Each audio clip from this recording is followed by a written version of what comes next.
όλοι μας κατά 80% ίσως και παραπάνω χρησιμοποιούν περισσότερο το κινητό παρά έναν υπολογιστή, ένα λάπτοπ, κινητό και τάμπλετ χρησιμοποιούμε κυρίως. Οπότε λοιπόν σήμερα αποφάσισα να σας δείξω κάποια tips, κάποια κολπάκια και καλά για το πώς μπορείς να διατηρήσεις υψηλή την μπαταρία σου για μεγαλύτερο χρονικό διάστημα, να μην χρειαστεί δηλαδή να πέφτει τόσο γρήγορα.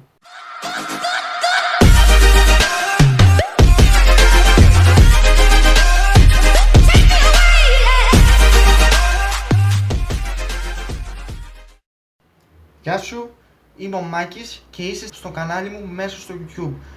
Αν είσαι για πρώτη φορά, αν βλέπεις το βίντεο αυτό συγκεκριμένα που είναι και το νέο μου, αυτή τη στιγμή στο νέο μου βίντεο, αν το βλέπεις λοιπόν για πρώτη φορά το κανάλι μου, κάνε μου μια εγγραφή, πάτησε και την καμπανίτσα για να βλέπεις τις ειδοποιήσεις μου, να σου έρχεται ειδοποίηση όταν ανεβάζω νέο βίντεο και γενικά να είσαι ένας ενεργός συνδρομητής. Λοιπόν, σίγουρα θέλουμε όλοι μας φορτισμένο τον περισσότερο χρόνο της ημέρας και της νύχτας. Π.χ. τώρα πάμε διακοπές, είναι λίγο δύσκολο να έχουμε μαζί μας έναν ολόκληρο φορητό υπολογιστή. Εκτός και αν έχεις λάπτοπ, αλλά και να έχεις και λάπτοπ, δύσκολα θα το πάρεις στην παραλία. Οπότε λοιπόν πάμε να δούμε τα tips, τα κολπάκια, ένα-ένα με τη σειρά.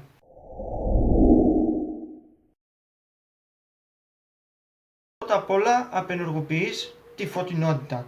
Τι πιο απλό, είσαι σπίτι σου και μέρα να είναι, αν έχεις τη φωτεινότητα κλειστή, σίγουρα βλέπεις.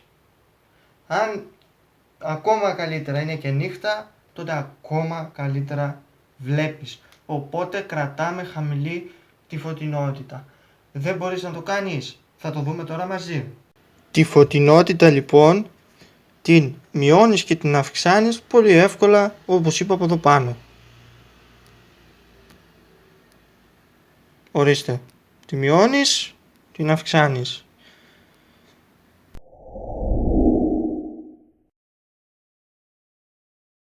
Το επόμενο βήμα που μπορείς να κάνεις ώστε να διατηρήσεις την μπαταρία σου υψηλή στο κινητό είναι να απενεργοποιήσεις και την τοποθεσία. Κατά τη γνώμη μου δεν τη χρειάζεσαι και για κάπου. Τώρα αν θες να ταξιδέψεις και θες να χρησιμοποιήσεις το GPS, ok, σε εκείνη την περίπτωση άνοιξέ το. Αλλά σε καμία άλλη περίπτωση δεν θεωρώ να έχεις ενεργοποιημένη την τοποθεσία. Δεν μου λέει κάτι εμένα προσωπικά. Πώς απενεργοποιείς την τοποθεσία, όπως σου έδειξα πριν για τη φωτεινότητα, πιο πάνω δίπλα από το Wi-Fi έχει τοποθεσία. Τι να απενεργοποιείς, απλό και εύκολο.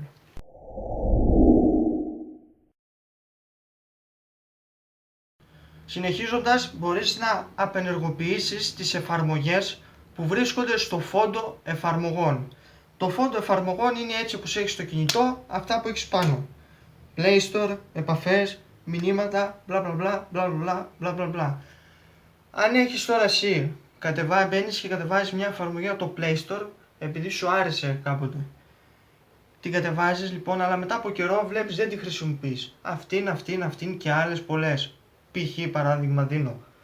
Οπότε στην πραγματικότητα, αν τις εφαρμογές σου τις έχεις σε αδράνεια, αδράνεια σημαίνει ότι δεν τις χρησιμοποιείς, τις έχεις απλά έτσι στο κινητό επειδή κάποτε τις χρησιμοποιούσες ενώ τώρα δεν σου αρέσουνε, στην πραγματικότητα καταναλώνεις περισσότερη μπαταρία.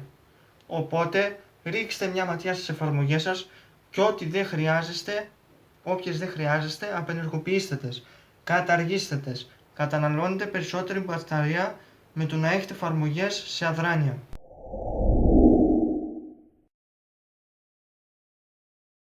Απενεργοποιούμε τις ειδοποιήσεις για email, Facebook, Instagram κτλ. Ό,τι έχει ο καθένας.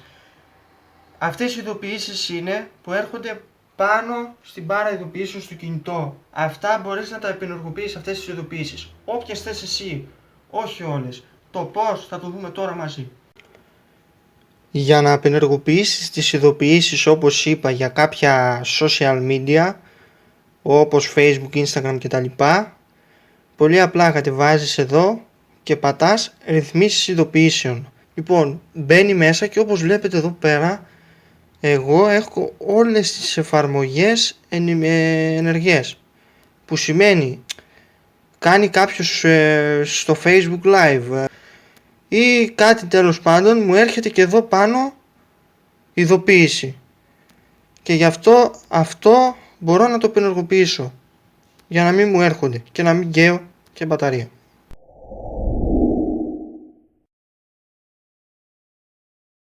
Μην φορτίζετε το κινητό σας κατά τη διάρκεια της νύχτας.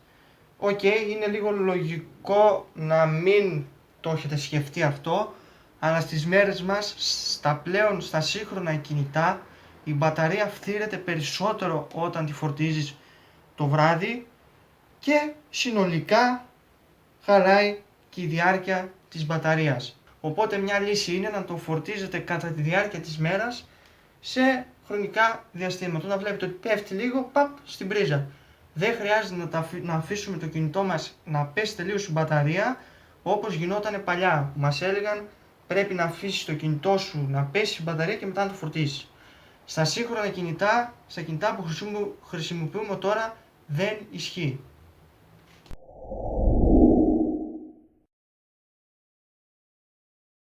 Τέλος, να ελαττώσετε τον χρόνο αδράνειας στην αρχική οθόνη. Τι σημαίνει αυτό, χρόνος αδράνειας?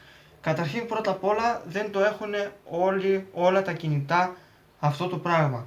Οπότε λοιπόν θα το δούμε τώρα μαζί τι εννοώ. Για να ρυθμίσουμε λίγο στα πόσα δευτερόλεπτα θέλουμε να απενεργοποιείται η οθόνη, να κλείνει η οθόνη, το μόνο που κάνουμε είναι να πάμε στις ρυθμίσεις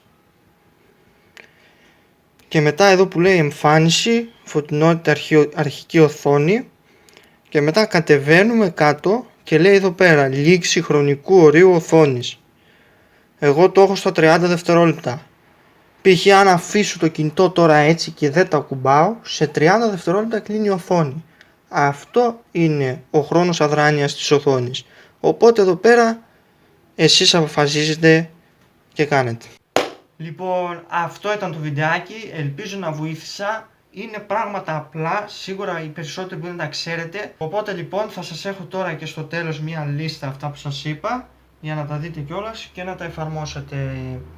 Αυτά λοιπόν, ένα subscribe, ένα like, ένα comment, ένα share, να το δουν οι φίλοι σας. Τα λέμε στο επόμενο βίντεο. Γεια σας!